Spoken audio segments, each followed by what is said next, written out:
أهلا بيكم. وبيتر مدرس التربية الموسيقية اللي بيطلب من التلاميذ إنهم يفتحوا كتبهم على صفحة معينة ويبدأوا يغنوا معاه أثناء ما هو بيعزف، ولكن بيلاحظ بيتر إن التلاميذ مش مهتمين بالحصة ولا النصائح اللي بيقولها، مع إن الناس اللي بتسكر وبتشرب دي يعني بيبقى مزاجها إنه يسمع شوية مزيكا جنبه كده. ونيكولاي مدرس علم النفس قاعد بيدرس لطلبة شبه نايمين أثناء الحصة ومحدش بيجاوبه ولا على أي سؤال من اللي بيسأله.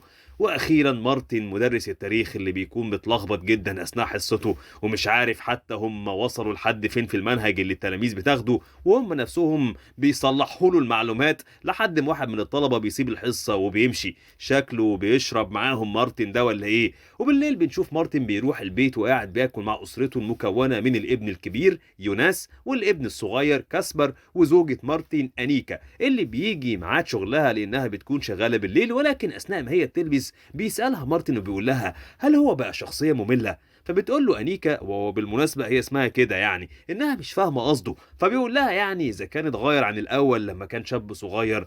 فبتقعد أنيكا اللي بالمناسبة هي اسمها كده، أنا ما بقولش حاجة غلط من عندي، وبتقول له إنه ما بقاش هو مارتن اللي شافته وحبيته من أول نظرة، فين أيامك يا مارتن بتاعت زمان.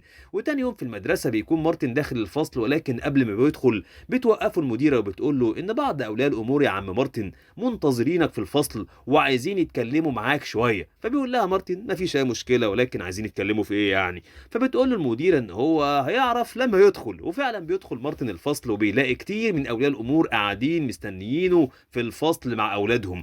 ولما بيقول لهم مارتن يقدر يخدمهم إزاي، بيقولوا له أولياء الأمور إن الفترة الأخيرة يا مارتن بيه درجات أولادهم في مادة التاريخ بقت ضعيفة جدا عن الأول، وإن حلمهم هو إن أولادهم يدخلوا كلية كبيرة، والكليات الكبيرة بتاخد الطلبة المتفوقين اللي بيجيبوا درجات عالية. فبيطلبوا منه إنه يغير أسلوبه في التعامل مع الطلبة، أو من غير إحراج يعني يسيب الفصل ده لشخص تاني يدرس لهم من الآخر. وبعد ما بيخلص مارتن شغل وبيروح البيت بيكون عايز يتكلم مع مراته أنيكا شوية في الكلام اللي قالوه امبارح، ولكن أنيكا بتكون مشغولة مع الأولاد وبتروح على شغلها على طول، وحتى مش بتستنى مارتن يتكلم معاها.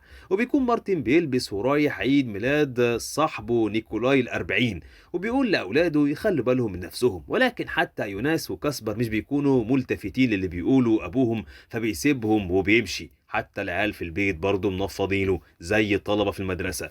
وبيعدي مارتن على تومي صاحبه اللي بيكون بيلبس، وبيقول له مارتن إن عمره ما شافه لابس بدلة قبل كده، وبيروحوا هما الاتنين للمكان اللي عاملين فيه عيد ميلاد نيكولاي، وبيكون معاهم بيتر. ولما بيجي الجرسون يشوفهم يشربوا إيه، بيبعد مارتن تماما عن أي حاجة فيها كحول لأنه مش بيشرب، وكمان بيقول لأصحابه إنه هيسوق وما عندوش استعداد يعمل حادثة وهو مش فايق. ولكن أصحاب مارتن بيشربوا على خفيف لأن الجرسون بيقدم لهم أفخر أنواع الكحول اللي موجود عنده.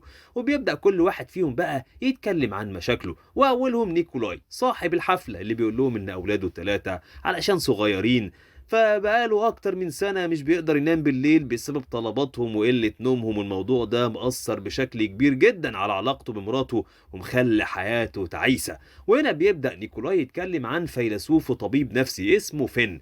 قال إن من أعقل الحاجات اللي ممكن تعملها في حياتك هي إنك تشرب كحوليات، ده لأنه بيقول إن الإنسان اتولد بنسبة كحول تقريبا 5% في الدم، ولو قدر الإنسان إنه يحافظ على النسبة دي عن طريق الشرب أداؤه الوظيفي بيتحسن جدا وبيكون متزن أكتر من الأول بكتير، ولو في شعور بأي اكتئاب بيتلاشى تماما. بيروح مارتن مع تومي البيت لأنه بيكون مش فايق، وبيتأسف مارتن لتومي على اللي حصل له، ولكن تومي بيحاول يوصل لمارتن إنه مش زعلان وإن اللي حصل ده كان ممكن يكون أسوأ لو طردوا هما الأربعة.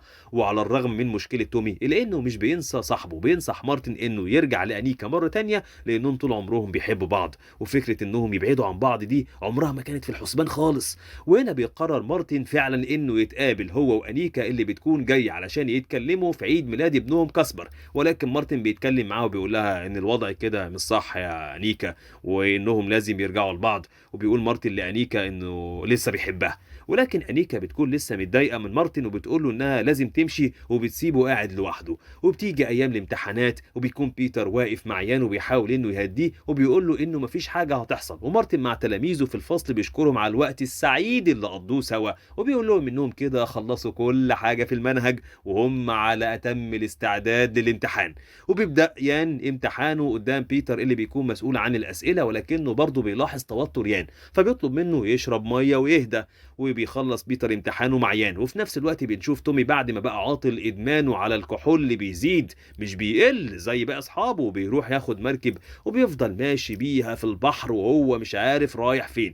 وبعد مدة بتطلع نتيجة الامتحانات وبيعرف الطلاب هم عملوا ايه، وبيكون كل طلبة مارتن ناجحين بتفوق كمان. ومنهم يان اللي اول لما بيعرف نتيجته بيفرح جدا وبيحضن بيتر وبيشكره على اللي عمله معاه، وبتحتفل الطلبة مع مدرسينهم في المدرسة. ولكن بيدخل نيكولاي على مارتن بخبر بيصدمه، وهو انهم لقوا جثة تومي في مركب في نص البحر. الحقونا يا جدعان! بيروح مارتن ونيكولاي وبيتر للجنازة، وهناك الطلبة الصغيرين اللي كان بيمرنهم تومي بيكونوا موجودين برضه. وبيروح طالب منهم يحط وردة على قبر تومي وبيغنوا له الأغنية اللي كان بيحبها. والأول مرة بيقعد مارتن وبيتر ونيكولاي من غير تومي، وبيحاولوا إنهم يتمالكوا أعصابهم، ولكنهم بيعيطوا على فراق صديقهم. وبعدها بيقعدوا يتكلموا مع بعض عن مشاكلهم اللي بدأت تتحل بشكل أفضل بكتير بعد ما بطلوا شرب، وإن حتى نيكولاي اللي كان عنده مشاكل كبيرة في البيت بسبب مراته وعياله بدأ إنه يتعامل معاهم بحكمة لحد ما اتحلت. وفجأة بتيجي رسالة على تليفون مارتن، وبيتفاجئ إنها من مراته بتقول له إن هي كمان بتحبه وعايزة ترجع له.